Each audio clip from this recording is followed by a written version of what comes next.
it gets on video, but whatever. So anyway, this was me at 8.5 years old, and my shirt was buttoned up, very neatly pressed. I could iron by the time I was like 7 because everything had to be perfect. I ironed my shoelaces, and I got teased all the time for dressing like a little man. And I got teased a lot by this one girl named Yolanda Neptune.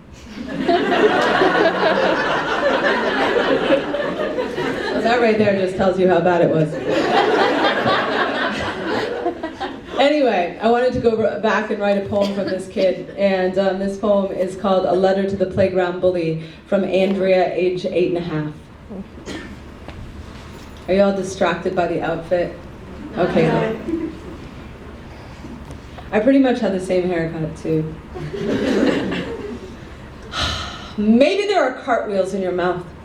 Maybe your words will grow up to be gymnasts. Maybe you've been kicking people with them by accident. I know some people get a whole lot of rocking in the rocking chair, and the ones who don't sometimes get rocks in their voice boxes become slingshots. Maybe you think my heart looks like a baby squirrel.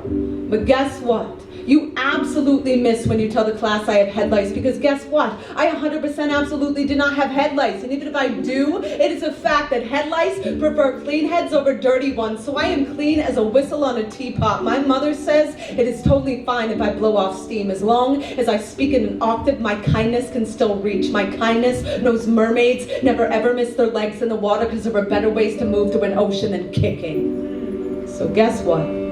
If I ever have my own team, I am picking everyone first. Even the worst kid and the kid with the stutter like the skipping record, because I know all of us are scratched, even if you cannot hear it when we speak. My mother says some people have heartbeats that are knocking on doors that will never ever open. And I know my heart is a broken freezer chest, that's why I can't keep anything frozen. So no, I am not always crying. I'm just thawing outside the lines, and even if I am always crying, it is a fact that salt is the only reason everything floats so good in the Dead Sea. And just because no one ever passes notes to me doesn't mean I am not super duper. In fact, my super duper might be a buoy or a paper boat the next time your nose is stuck up the river, because it is a fact that our hearts stop for a millisecond every time we sneeze, and some people's houses have too much dust.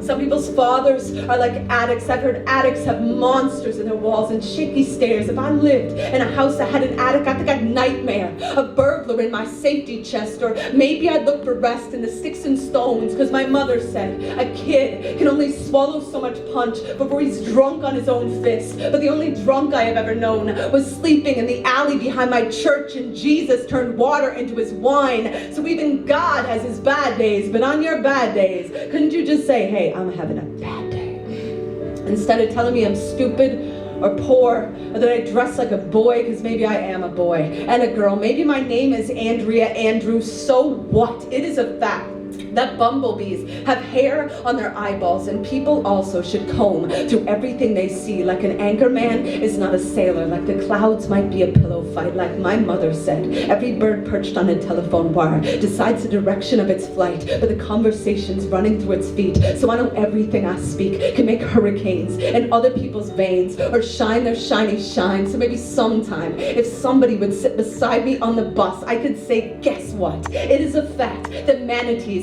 have vocal cords even though they don't have ears, just like Beethoven played music even when he could no longer hear. And I know every belt that has hit someone's back is still a belt that was built to hold something up. And it is a fact that Egyptians slept on pillows made of stone. But it's not hard for me to dream that maybe one day you'll write me back like the day I wrote The Lightning Bug, to say I smashed my mason jar and I threw away the lid. I didn't want to take a chance that I'd grow up to be a war.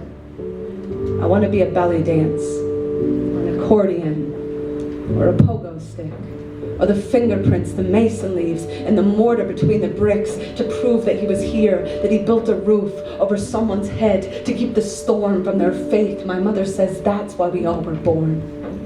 And I think she's right. So write back soon. Sincerely yours.